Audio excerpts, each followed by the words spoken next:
దాచిన బడబానలమెంతో ఆ నల్లని ఆకాశంలో కానరాని భాస్కరులెందరో ఆ చల్లని సముద్ర గర్భం దాచిన బడబానలమెంతో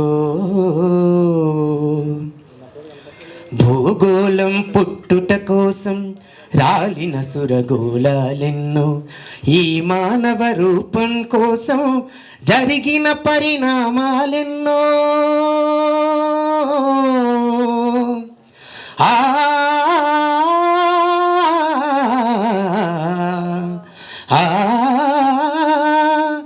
ఈ మానవ రూపం కోసం జరిగిన పరిణామాలెన్నో ఒక రాజును గెలిపించుటలో ఒరిగిన నరకంఠాలెన్నో కులమతాల సుడిగుండాలకు బలి అయిన పవిత్రులెందరూ ఆ చల్లని సముద్ర గర్భం దాచిన బడబానలమెంతో ఆ నల్లని ఆకాశంలో కానరాని భాస్కరులెందరో ఆ చల్లని సముద్ర గర్భం దాచిన బడబానలమెంతో మానవ కళ్యాణం కోసం ఫనమొడ్డిన రక్తం ఎంతో తన రక్కసి కరాల కృత్యం రాల్చిన పసి ప్రాణాలెన్నో ఆ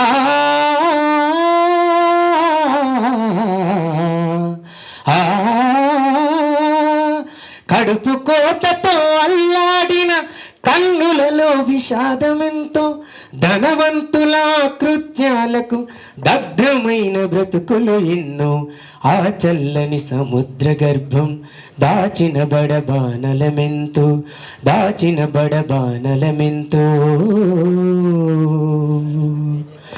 అన్నార్థులు అనాథలుండని ఆనవయుగమదెంత దూరం కరువంటూ కాటకమంటూ కనిపించని కాలాలెప్పుడో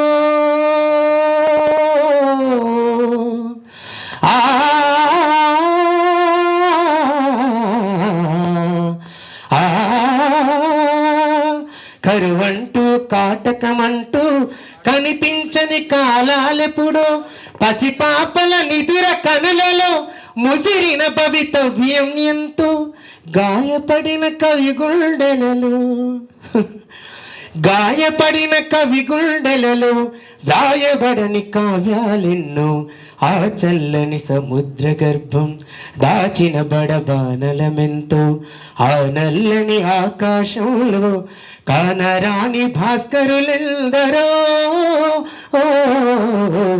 ఆ చల్లని సముద్ర గర్భం దాచిన బడబానలమెంతో దాచిన బడబానలమెంతో. ధన్యవాదాలు. చేసుకున్న వాళ్ళు లేదా మధ్య వయస్సులో ఉన్నట్టుగా అనిపిస్తున్నది. దేశం మీద కానీ రాజ్యాంగం మీద కానీ ఇంత ప్రేమతో ఈ వయసులో ఇలా అని యువత నిర్వీర్యమైపోతుంది అని మనందరికీ తెలుసు. హార్డ్లీ ఒక 5 లేరో ఇక్కడ. యాజ్ ఎ డాక్టర్ నేను చెప్పదలుచుకుంది ఒకటే, విషప్రయోగం అనేది, నేను ఫోరెన్సిక్ డాక్టరు, అక్యూట్ పాయిజనింగ్ అంటారు. దాని పుచ్చుకోగానే వాంతులు విరేచనాలు లేదా ఇంకా సిమ్టమ్స్ ఉంటాయి, అది కనిపెట్టి విరుగుడు కనిపెట్టవచ్చు. కానీ క్రానిక్ పాయిజనింగ్ అని కొంచెం కొంచెంగా ఎక్కించినప్పుడు అది నిలువెల విషయం వచ్చేసి ట్రీట్మెంట్ కూడా కష్టం అవుతుంది. ఇంటికో ఇటుక పంపండి అన్ననాడే అర్థం చేసుకోవాల్సిన మేధావులు అర్థం చేసుకున్నారు. కానీ అది ఈరోజు ఇంత రకంగా అవుతుందని మందిర నిర్మాణం కోసం అని చెప్పి ఒక మతాన్ని చేసుకుంటూ తీసుకొచ్చి ఈరోజు మతం తప్ప ఇంకోటి లేదనే కాడికి తీసుకొచ్చినందుకు బాధాకరం. రాజ్యాంగాన్ని మార్చడానికి తప్పకుండా చేస్తున్న ప్రయత్నాల్లో సక్సెస్ తప్పకుండా అవుతారు. ఎందుకంటే మా మేధావులైన డాక్టర్లు ఎవరైతే కొందరు మేము మాట్లాడుకునేటప్పుడు అంబానీ అదానీ అంటే కోకోకోలోడు వస్తే ఏం లేదా, మన అంబానీకి వస్తే ఏం కష్టమైంది అని మాట్లాడుతున్నారు. ఏం చెప్తాను చెప్పండి? పేద ప్రజల గురించి ఆలోచించేటోడు ఎవడూ లేడు. కాబట్టి ఇటువంటి అవకాశం ఇచ్చినందుకు దయచేసి నిజంగా ఆశలు ఉన్నాయి, ఆశయాలు ఉన్నాయి, అమలు చేయడం ఎలా, యువతను ముందరికి నడిపిస్తే తప్ప మేము పోయే తరం దయచేసి ఆ తరాన్ని ఉత్తేజపరచడానికి ఏం చేయగలుగుతాం అనేది కూడా ఆలోచిద్దాం. మీ ఆశ నెరవేరాలి. నా పాటలో ఫలం దక్కనిది ప్రబోధ చేసిన ప్రజాస్వామ్యంకు న్యాయమా, కులాగ్రగణ్యుల క్రూరత్వం విధి పాలితులదే ఈ పాపము, పాటించనిదే మన పాపం. నడినుడి భావన లేని సంఘ సంస్కర్తలంటేనే ఏయ్యము. పాశమన్న పాట రాగం తీయ నేను. నడినుడి భావన లేని సంఘ సంస్కర్తలంటేనే ఏయ్యము, హృదయం అంటూ లేనట్టి ప్రగల్భుల ప్రసంగాలదే నేరము, నిత్య సత్యమిది సాక్ష్యము, పాలితులదే ఆ పాపము, పాటించనిదే మన పాపం. ఈ రకంగా చెప్పుకుంటున్నా కరడుగట్టినట్టి క్రూర మతమౌఢ్యుల కాలం ఇది. ఎప్పుడు 20 ఏళ్ల క్రితం రాసింది ఇది. ఈ బీజేపీలోకి రాసింది కదా. అన్ని పార్టీలలో కరడుగట్టినటువంటి మతవాదులు ఉన్నారు. కరడుగట్టినట్టి క్రూర మతమౌఢ్యుల కాలం ఇది, మంచిని పెంచిన మతముకి మచ్చ తెచ్చే విధం ఇది. ఏ ప్రవక్త చెడు బోధించే నేడు మతం కులం పిచ్చి ఎట్లయిపోయే, కులం మతం విడి సుగుణవంతులు ఒకటి కావాలి, కుల మత మధాంధుల కూకుటేళ్లు త్రెంచాలి అని రాసుకుంటున్నా. చట్టాలు ఏమి చేయును, చట్ట సభల్లోనే దోషులుండ్రు, చట్టాలను చుట్టాలుగా మలుస్తున్న వైనమిది, నీతి వీడి దుర్నీతిలో మగ్గుతున్న కాలం ఇది, మానవతకు సానపెట్టే మనుషులేరి, ఏరి కోరుకున్న దొరకలేని లేమి, ఏ గమ్యం కోరుకున్నరో మరి ఎందుకు ఇలా జరుగుతుందో ఒక్కసారి మనమంతా ఆలోచించుకుందాం. మహిళా బిల్లును నేను లోనికి వెళితే నేను చెప్పింది చెప్పకుండా 20 గంటలు చెప్పగల, కానీ 2 నిమిషాలే చెప్తున్నా.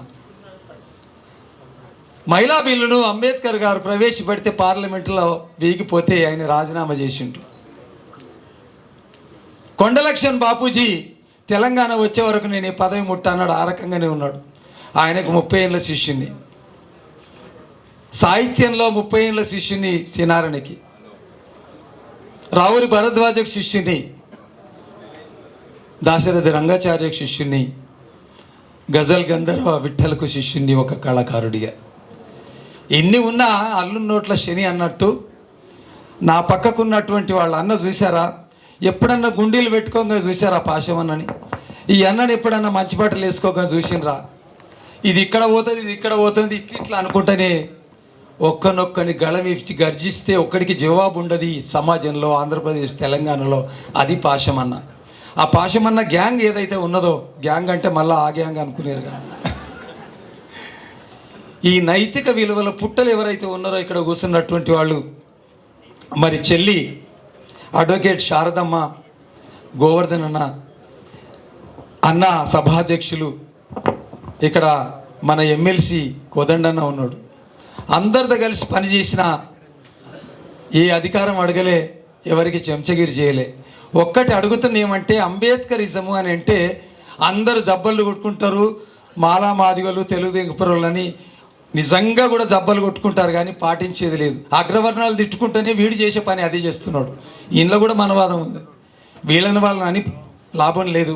అంబేద్కరుడు ప్రవేశపెట్టిన మహిళా బిల్లు ఏ రకంగా అయితే 75 ఏళ్ళు దూరం అయిందో, ఆ 75 ఏళ్ళది ఈనాడు కళ సాకారం అవుతుంటే నాకన్నా ఆనందపడవాడు ఇంకెవడు ఉండడు. ఆ సమాజంలో కన్నీరు గార్చినటువంటి వాళ్ళు, పన్నీరుగా మార్చినటువంటి వాళ్ళు ఆనందపడకుండా ఉండలేరు. కాబట్టి పార్లమెంటులో మహిళా బిల్లు పాస్ కావాల్సిందే. కానీ ఒక్క ప్రతిపాదన అన్న ఇక్కడ మనం ఇది తీసుకోవాల్సిందే. మనం దక్షిణాది రాష్ట్రాల్లో మనం ప్రచారం చేయాల్సిందే.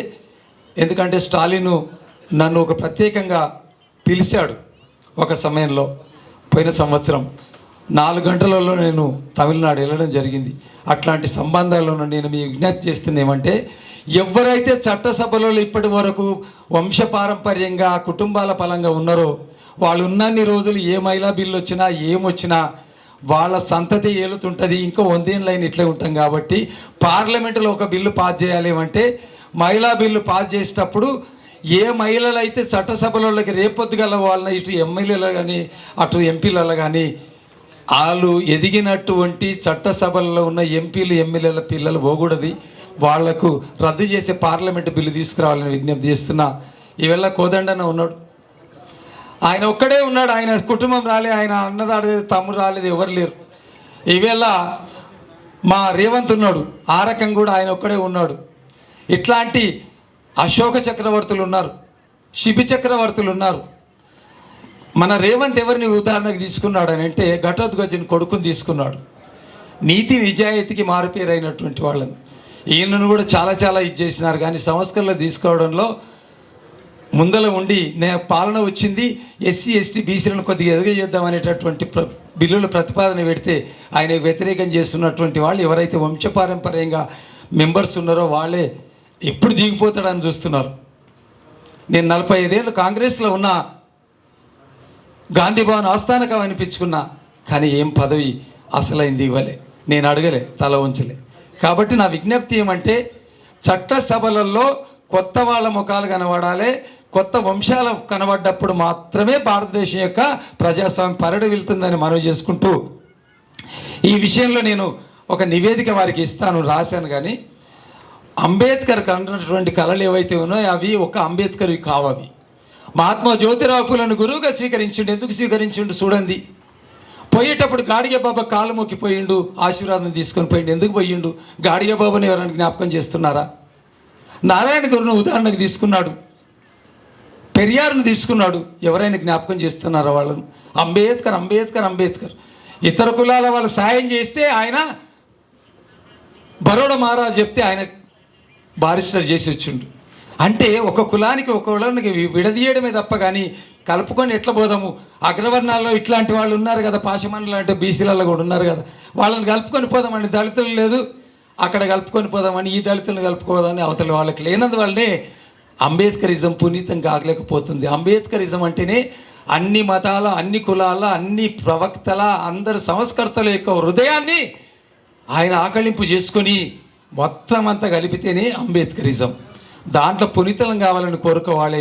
ఆ మహిళా బిల్లు వస్తున్నందుకు నేను సంతోషపడుతున్నాను. కానీ అందులో ఎస్సీ ఎస్టీ బీసీ మైనారిటీస్ యొక్క సంఖ్య ఏ రకంగా అయితే ఉండాలో ఆ రకంగా ఉండాలి. దాంట్లో ఇప్పుడు పార్లమెంటు కొత్తగా మోడీ అంటున్నాడు కదా, మోడీ కూడా మరి బ్రహ్మచారిని నేను ఒక్కరిని అంటున్నాడు కదా, మరి బీజేపీలో అన్నా కాంగ్రెస్లో అనే దాంట్లో కూడా కుటుంబ పాలన నశిస్తే తప్ప మనం ఎన్ని గొంతెచ్చాల్సిన అది లాభం లేదని మనం చేసుకుంటూ, పార్లమెంటులో ఇక్కడ అసెంబ్లీలో కూడా ఆ చట్టాలను తీసుకొచ్చి కొత్త వారికి కల్పిస్తే వాడు భయానికి, భక్తికి, వినయాన్ని, విధేయతతోటి పనిచేసి చవడానికి సిద్ధంగా ఉండి పనిచేస్తాడు. అట్లాంటి వాళ్ళలో ఎన్టీ రామారావు వచ్చినప్పుడు ఆడ పాండన్న ఎంపీపీ మొయినాబాద్, అక్కడ రామరెడ్డి గారు ఉన్నారు. ఇప్పుడు అన్వర్ వచ్చిపోయాడు ప్రొఫెసర్. ఇక్కడ ఉన్నటువంటి తమ్ముడు ఉన్నాడు. ఇప్పుడు అన్నాడు మరి ఎవరికి అధికారం రావాలి? ఎవరు పంచుతున్నారు? భూములు పంచబడితే, పైసలు పంచబడితే 9 మందికి ఇచ్చినావు కదా.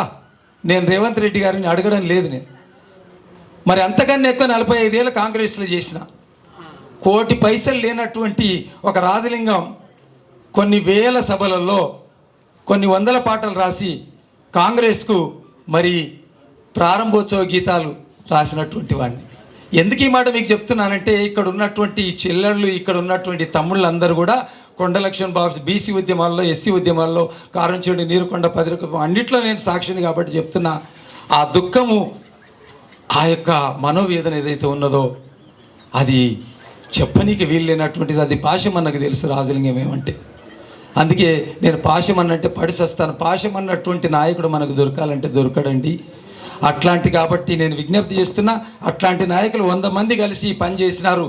ఆ అన్నం పెట్టే వాళ్ళకి ఆ ఆలోచన చేసినటువంటి అన్ని కులాలలో ఉన్న పెద్ద మనుషులు మీ అందరికీ కూడా నేను శుభాకాంక్షలు తెలియజేసుకుంటూ, 73 ఏళ్ళు ఉన్న నేను మనమందరం కూడా మార్గదర్శులుగా ఉండి మనము పదవుల కొరకు పాకలాడలేదు కాబట్టి ఇక్కడ మీరు అఖిలపక్షం పెట్టాం కాబట్టి డీలిమిటేషన్ మీద మాట్లాడుతున్న ఈ సందర్భంగా వచ్చినటువంటి చెల్లెళ్ళు, ఈ మన యువతరానికి మనం అందించే ఏదైతే ఉన్నదో ఆ సందేశం అందించి కొత్త ప్రజాస్వామ్యం కోరుకొని దక్షిణాది ఉత్తరాది రాష్ట్రాలకు వారధిగా ఉండాలి తప్ప, జాయింట్ యాక్షన్ కమిటీ వేసుకోవాలి తప్ప ఉత్తరాదిలో కలిసి పనిచేయకూడదు అనే మాట వినోద్ ఏదైతే అన్నాడో మేమంతా ప్రతిపాదన చేసుకున్నటువంటి వాళ్ళము, కొన్ని 100 మీటింగ్లు చేసుకున్నటువంటి వాళ్ళం.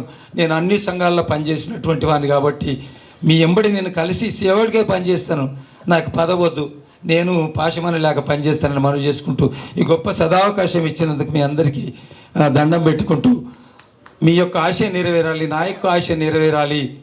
నా ఆశలు అవి అనంతం, అవి తీరం దాటని తరంగం, అదే నా అంతరంగాన కదులుతున్న కథన రంగం అని చెప్పుకుంటూ మీ అందరిది కూడా అదే కాబట్టి మీ యొక్క హృదయాలను ఆవిష్కరిస్తూ మీ అందరు ఇచ్చినటువంటి అవకాశానికి మీ అందరికి శుభాకాంక్షలు తెలియజేస్తూ చిన్నవాళ్ళను ఆశీర్వదిస్తూ పెద్దవాళ్ళను అనుదీవించాల్సిందిగా ఈ సమాజంలో నైతిక విప్లవాల పుట్టలుగా ఎదగడానికి కొరకు మనమంతా మార్గదర్శనం కావాలని కోరుకుంటూ సభాధ్యక్షుల వారికి నేను చాలా ఎక్కువ సమయం తీసుకున్నా, బాగా మాట్లాడుతున్నాను, భాష వస్తుందని మాట్లాడేదన్నా నా కన్నీరు పన్నీరుగా మార్చాలన్నటువంటి మాట ఆ రకంగా ఉన్నాను కాబట్టి అంబేద్కరిజంలో పునీది కావాలి, జ్యోతిబాపులే ఆశయాలు నెరవేరాలని మనవి చేసుకుంటూ అగ్రవర్ణంలో ఉన్న బుద్ధ గోనారెడ్డి కూడా ఆ రకంగా చేశాడు.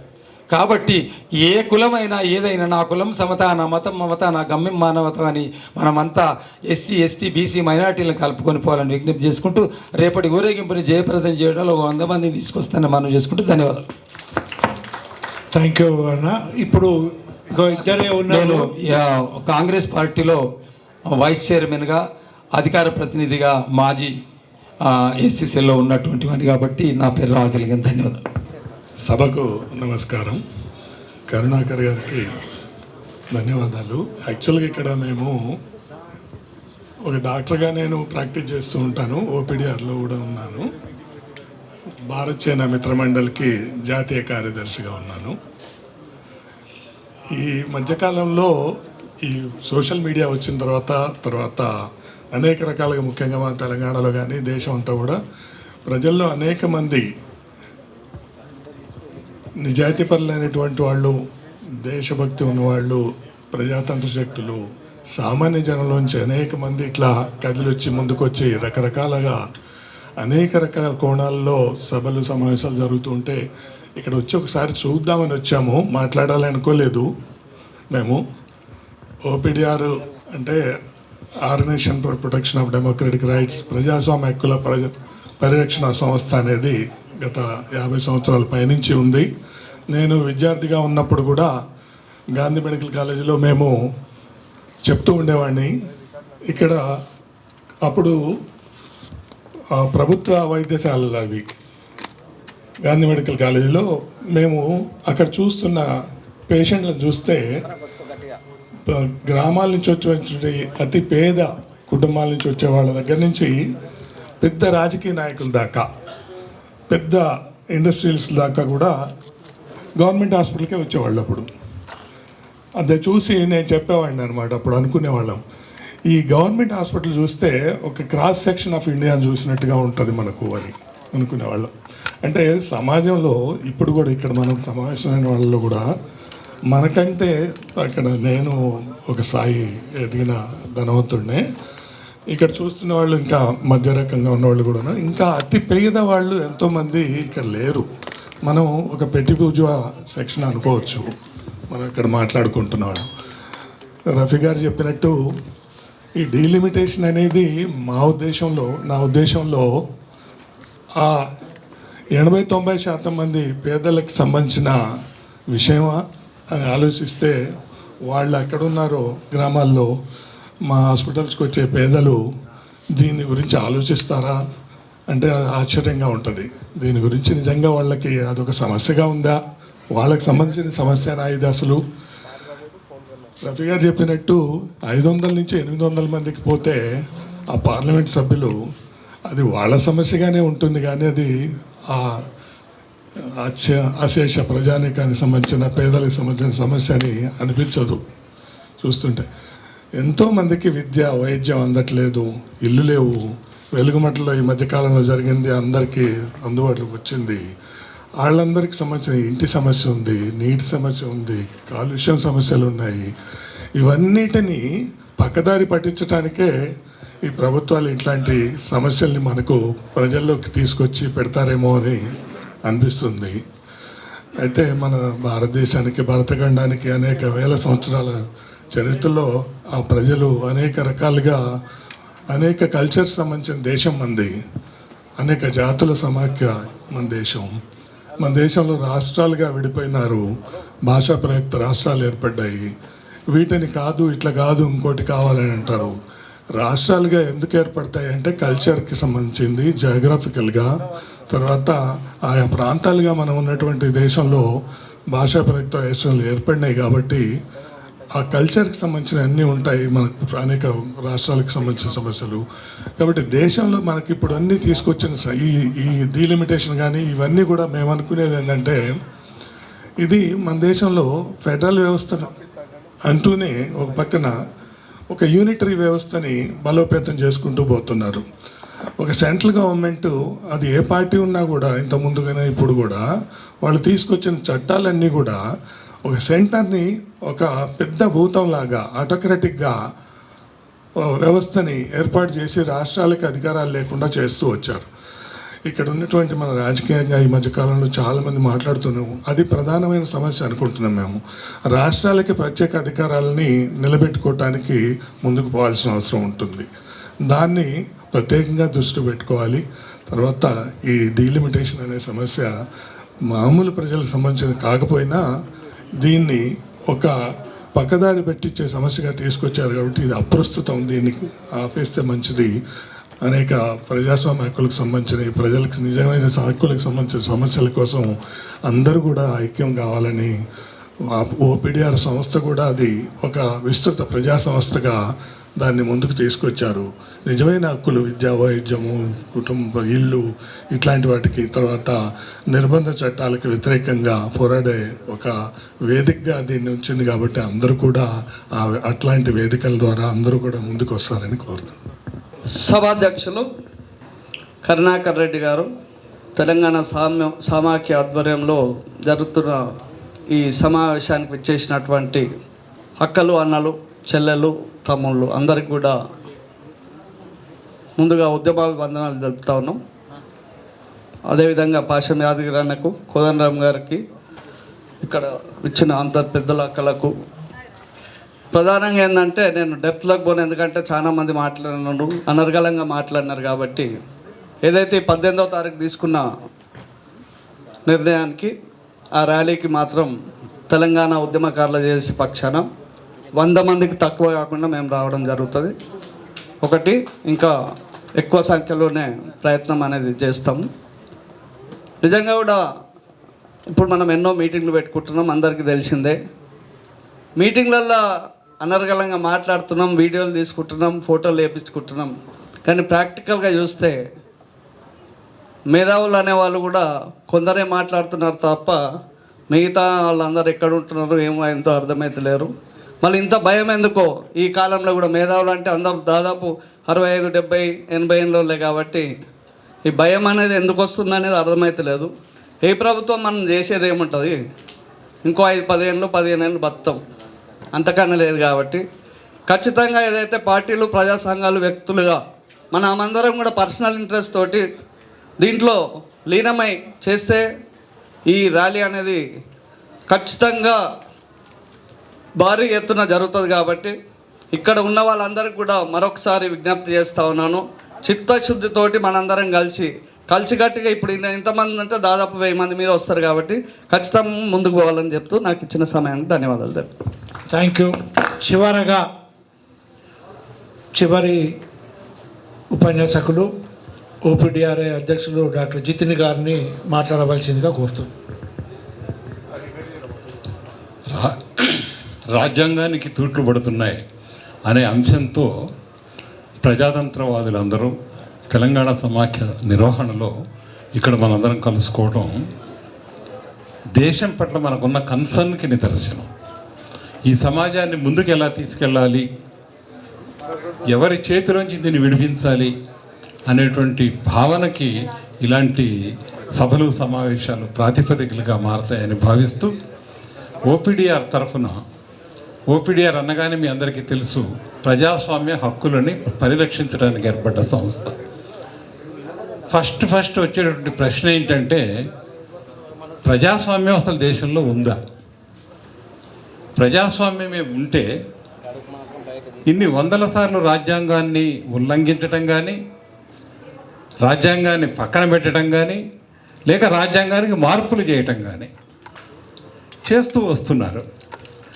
అనేక సందర్భాల్లో మనం వింటున్నాం, ప్రజలు తమ కోరికల కోసం ముందుకు రాగానే ప్రభుత్వం ఒక మాట చెబుతుంది, మీరు ప్రజాస్వామ్యానికి వ్యతిరేకంగా ఉన్నారు, లేక రాజ్యాంగం దీన్ని అనుమతించదు రాజ్యాంగం అనుమతించని పనులు చేస్తుంది ఎవరి దేశంలో అంటే పాలకులే ఫస్ట్. దానికి అవసరమైతే వాళ్ళు రాజ్యాంగాన్ని మార్చేస్తున్నారు. ప్రజల అవసరం కోసం రాజ్యాంగాన్ని ఎందుకు మార్చటం లేదు? రాజ్యాంగం అనేది అనుల్లంఘనీయమైనటువంటి ఒక అడ్డు కట్టగా చూపిస్తావే, నీ అవసరమైనప్పుడు దాన్ని ఇష్టం వచ్చినట్టు మార్చేస్తున్నావు కదా. అదే ఈ సందర్భంలో కూడా నీ స్వార్థ ప్రయోజనం అనేది ఒకటి బుర్రలో ఉంటూ దాన్ని ప్రజల ముందు పెట్టడంలో మాత్రం చాలా ఉదారమైనటువంటి, అభివృద్ధికరమైనటువంటి, అందరినీ ఆకర్షించేటువంటి నినాదాలు ముందుకు తీసుకొచ్చి నీ ప్రయత్నం నువ్వు చేస్తున్నావు అనేది ఈ సందర్భంలో మరొక్కసారి గుర్తొస్తుంది. ముఖ్యంగా రెండు విరుద్ధమైనటువంటి అంశాలు, విరుద్ధం అంటే సంబంధం లేని విషయాలు. ఒకటి మహిళా బిల్లు, ఇంకొకటి ఈ డీలిమిటేషన్. ఈ రెండింటిని కలిపి పార్లమెంట్లో ప్రవేశపెట్టి మీరు ఓట్లు వేస్తారా వేయరా, దీన్ని సమర్థిస్తారా సమర్థించరా అని ఇరకాటంలో పెట్టడం, దేశంలో ఉన్నటువంటి సమస్యల్ని తప్పించడమే కేంద్ర ప్రభుత్వం చేస్తున్నటువంటి ఒక, ఇందాక గోవర్ధన్ గారు చెప్పినట్లు, ఒక రాజకీయపరమైనటువంటి కుట్ర. ఇందాక మిత్రుడు రఫీ చెప్తూ ఒక మాట అన్నాడు, 450 మంది పార్లమెంటు సభ్యులు ఉన్నప్పుడు జరగని మంచి అంటే ప్రజలకి అందుబాటులోకి ఏవైతే సదుపాయాలు కానీ, సౌకర్యాలు కానీ, సంస్కరణలు కానీ ఏవైతే రావాలో, ఈ 400 మంది చేయలేనటువంటి దాన్ని 800 అయితే చేస్తారా, చేయగలుగుతారా? అంటే చేతులు ఎత్తే వాళ్ళ సంఖ్య పెరుగుతుంది కానీ మనసుతోటి, మేధస్సుతోటి ఆలోచించే వాళ్ళ సంఖ్య పెరుగుతుందా? అటువంటి రాజ్యాంగపరమైనటువంటి ఏదైనా ఇచ్చారా? అలా రాజ్యాంగాన్ని భ్రష్టు పట్టిస్తూ రాజ్యాంగ వ్యతిరేకమైన చర్యలు తీసుకుంటూ ప్రవేశపెట్టే ఏ చట్టమైనా ప్రజలకు వ్యతిరేకమైందే. అంతేకాకుండా అనేక జాతులు ఉన్నటువంటి దేశంలో అనేక మంది ప్రత్యేకమైనటువంటి ప్రాంతాలుగా, ప్రత్యేకమైన జాతులుగా, ప్రత్యేకమైన సంస్కృతులుగా ఉన్నటువంటి చోట వాళ్ళకి రిప్రజెంటేటివ్గా ఏమైనా ఏర్పాటు చేశారా? ఇవన్నీ చేయకుండా కేవలం సంఖ్య పెంచితే అది మందబలాన్ని పెంచుకోవడానికి తప్ప మరో విధంగా ప్రజాస్వామ్యానికి ఏమాత్రం తోడ్పడేది కాదని మేము భావిస్తూ ఈ అవకాశం ఇచ్చినందుకు తెలంగాణ ఫోరం సమాఖ్యకి నిర్వాహకులందరికీ కృతజ్ఞతలు చెప్తూ మీ కార్యక్రమాల్లో మేము కూడా పాల్గొంటామని చెప్తున్నాం. అయితే మిత్రులారా, అధ్యక్షులు కూడా ఒక విన్నపం. ఒక సభ నడిచేటప్పుడు, ఒక వక్త మాట్లాడేటప్పుడు ఆ తిండికి లైన్లు కడుతుంది చూశారా? ఇది మన దేశ పరిస్థితి. ఇట్లాంటి సంస్కారం ఉన్నప్పుడు ఇక దేశంలో మార్పు ఏముంటుంది? మళ్ళీ మనం అందరం బుద్ధిజీవుల్లాగా కూర్చున్నాం, సంస్కరణల గురించి మాట్లాడుతున్నాం. మళ్ళీసారి ఇది రిపీట్ కావద్దని కోరుకుంటున్నాం. Thank you. అందుకంటే లేట్ అయింది, అందరికి ఆకలిస్తుంది అన్నారు. ఆఖరి మీటింగ్ కానీ సరే, సారీ దీని విషయం. ఓకే, ఈ సమావేశాన్ని ఇంతటితో ముగిస్తున్నాం.